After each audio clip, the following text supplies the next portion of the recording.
Friday the 13th Part 5, A New Beginning from Paramount Pictures. Original theatrical release, Friday, March 22nd, 1985. It was directed by Danny Steinman, aka Danny Stone, but more on that in a little bit. Written by Martin Kittrosser and David Cohen. Screenplay, of course, by Kittrosser, Cohen, and Steinman. Producer Timothy Silver. The score, once again masterfully produced by Harry Manfredini. It brought in a box office of $21,930,418. That, adjusted for inflation in 2020, is a paltry $53,048,784.36.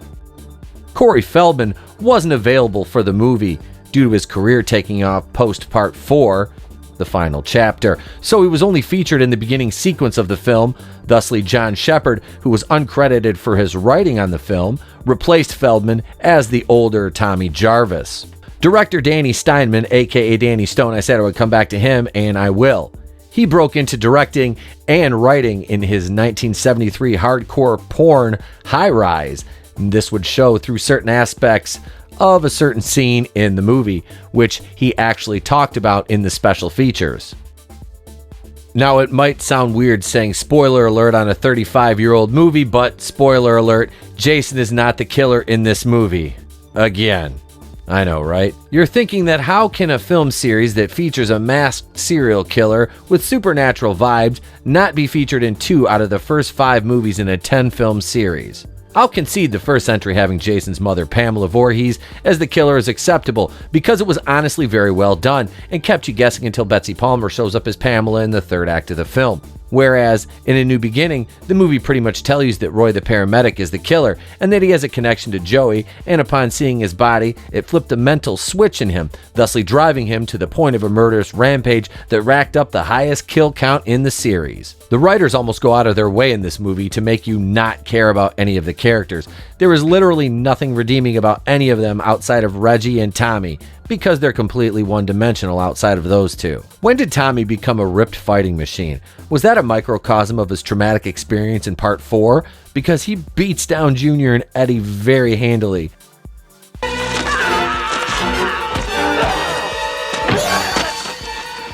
The opening sequence of the movie is a dream set in Tommy Jarvis's head. Of course, this is the only place in the movie where we get the young Corey Feldman because of his career taking off, etc. He was going on to bigger things. This was the only scene he was available for. The score and cinematography really set the mood in this scene, and we bid farewell to Corey Feldman as his dream ends.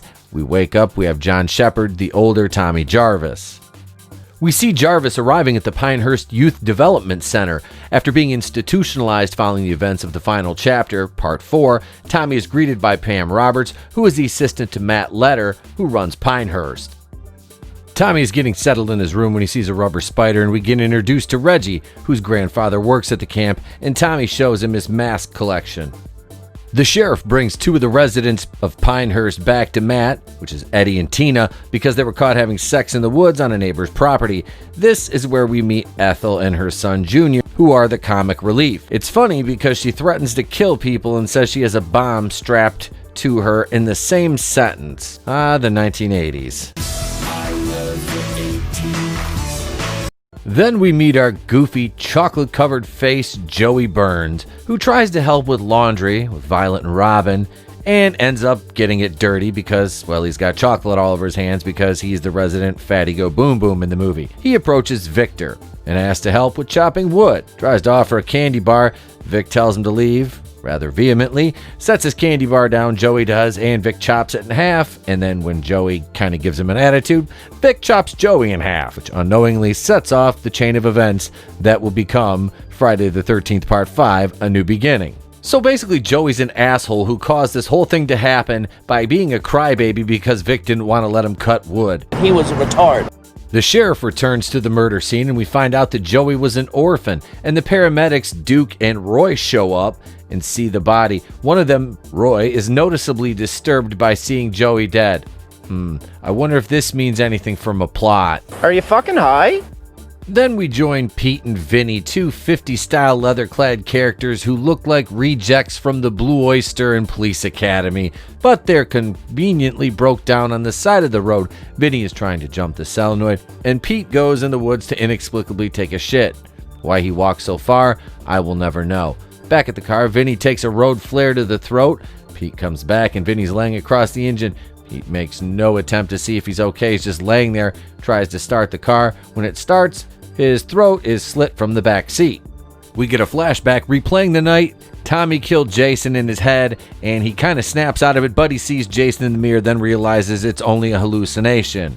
We flash over to Ethel and Junior eating, and a drifter named Ray shows up looking for a meal, and hilarity ensues. And he's one fucking ugly man that goes there. That's one fucking ugly man, Mama. You know, you ain't so pretty yourself, you know. I ain't so pretty myself, I know. There's another exchange with the sheriff and his deputy and the paramedics cleaning up the murder of Pete and Vinny. We see Roy, the paramedic, again having a brief exchange with the sheriff and some telling facial expressions. Next, we're reintroduced to Billy, who is one of the orderlies that dropped off Tommy at Pinehurst, picking up waitress Lana at a diner after her shift. After we see her getting ready for their date, we get our first pair of boobs during that, of course. He's waiting outside, doing a little bit of the old booger sugar, some white girl, some nose candy, some Tony Montana, and he gets an axe to the head. Lana goes out to the car, tries to do a little bit of the old white Snow White, China White, I don't know. Then Jason's outside the car. She tries to run, takes an axe to the abdomen, and they're done.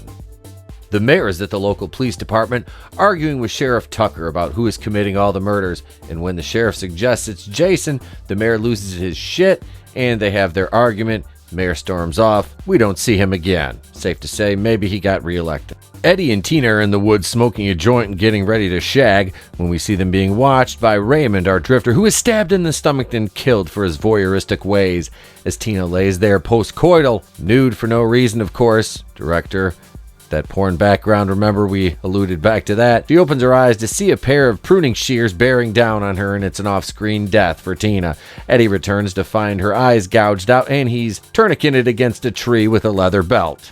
Pam, Tommy, and Reggie leave to take Reggie to see his brother Demon, who's actually Joanna Man, and his girlfriend Anita. While they're hanging out, Tommy is drawn to a flickering trailer park sign and is accosted by Ethel's son Junior, who tries to intimidate him, but Tommy kicks his ass until Pam stops him and Tommy runs off into the woods. And we get the infamous outhouse scene. And yes, the soothing sounds of ooh baby, ooh baby, ooh baby, while Joanna Man takes a shit. Ooh, baby. Ooh, baby. Hey, baby. Ooh, baby. Until Anita is silenced off screen, and Demon sees her in front of the door with her throat slit. He gets stabbed through the leg and impaled through the wall. Ooh baby, ooh baby, ooh. Junior rides home, is lamenting the fact he got his ass beaten. He's decapitated in the process of riding around his yard, and Ethel gets a meat cleaver through the window as she's cooking some stew. Jake and Robin are watching a movie together, and he professes his feelings for her, and she shoots him down. I kind of felt bad for him. Yes, I actually felt something for one of these characters, because you can tell that he really worked up a lot of nerve to tell her how he felt, and she laughs at him, so he walks away, tries talking to Violet, our weird rocker chick who's robot dancing alone in her room. She brushes him off, and he gets a cleaver to the face for his troubles. Robin goes to bed after the movie's over with, gets topless immediately, thanks Danny Stone, climbs up into her bunk only to come face to face with Jake's corpse, and then immediately gets a machete up through her back as a hand grabs her neck. Violet is still in her room, dancing like Domo Arigato Mr. Roboto by herself, doesn't hear the killer enter, gets a nice throat lift and machete to the stomach combo. Game over for Violet. So Reggie wakes up, goes looking upstairs to find Robin, Violet, and Jake's bodies piled up in Tommy's room. He's joined by Pam. She finally sees Jason, albeit he's got a different hockey mask on. We get to see the other paramedic, Duke, dead, and our intrepid killer Jason is already on the scene, of course. Pam runs after Reggie, who makes like Usain and bolts. Pam runs into the corpse of Matt, who's stuck to the tree with a spike in his forehead. Grandpa's eyeless body gets the Jason treatment and is tossed through the big window, which is a gorgeous setup, and you can see the stuntman run and jump through it actually in the scene, which is kind of hilarious.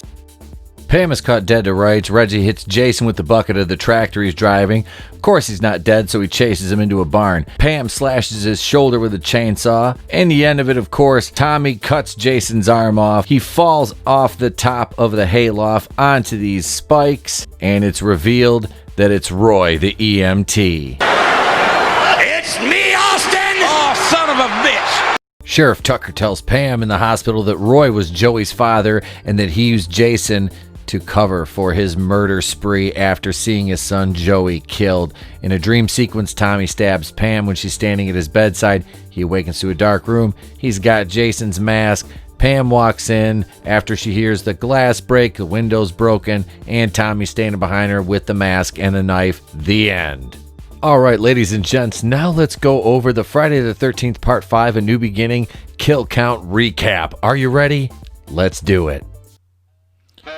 Neil, machete to the stomach. Les, stabbed in the neck. Joey Burns, hacked to death with an axe. Vinny, road flare to the mouth. Pete, throat slit. Billy, axe to the back of the head. Lana, axe to the chest. Raymond, stabbed in the stomach. Tina, shears to the eyes. Eddie, head crushed. Anita, throat slit. Demon, impaled through the back. Junior, decapitated. Ethel, cleaver to the face. Jake, also cleaver to the face. Robin, impaled through the back.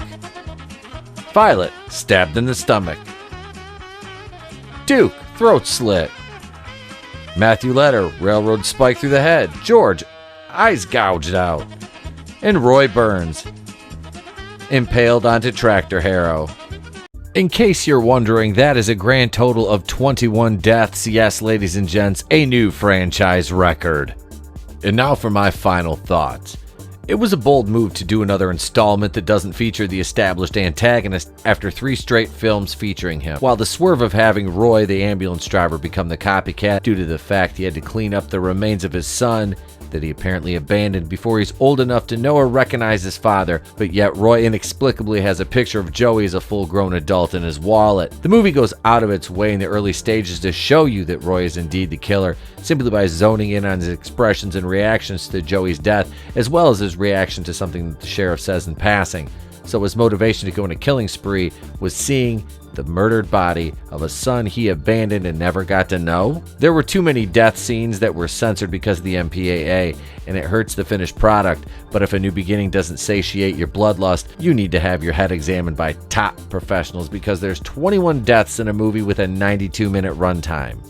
The dialogue, for the most part, is predictably bad and nonsensical at times. A few scenes that come to mind are Reggie and his grandfather prior to breakfast, Demon, Miguel Nunez and Anita singing on the shitter, Pete and Vinny, their roadside breakdown, and anything said by Ethel and Junior. I've heard cringeworthy dialogue before, but this is completely horrible on a Lifetime original or Sci-Fi Channel movie quality level that makes any Sharknado movie look like Citizen Kane as far as dialogue and writing are concerned. This one hasn't aged well in some aspects, but in others it really shines. And watching it now, I can understand why people have an issue with A New Beginning. Taking Jason out of the equation and replacing him with an ambulance driver as opposed to our supernatural masked killer who always comes back after being seemingly defeated was a bold strategy by the writers. The fans' response in the box office returns and audience reviews upon release were not favorable. One might say this was a case of subverted expectations. If you're only concerned with a high body count, this is your movie. But if you want any kind of character development or coherent dialogue, why are you even here? Oh, you're here for Jason? Well, we're fresh out of him too. Would you settle for a disgruntled EMT with a different mask on a killing spree over the death of his grown son he abandoned before the movie even began as a surrogate? If so, this is your movie. My final score for this one is a solid 6.5 out of 10.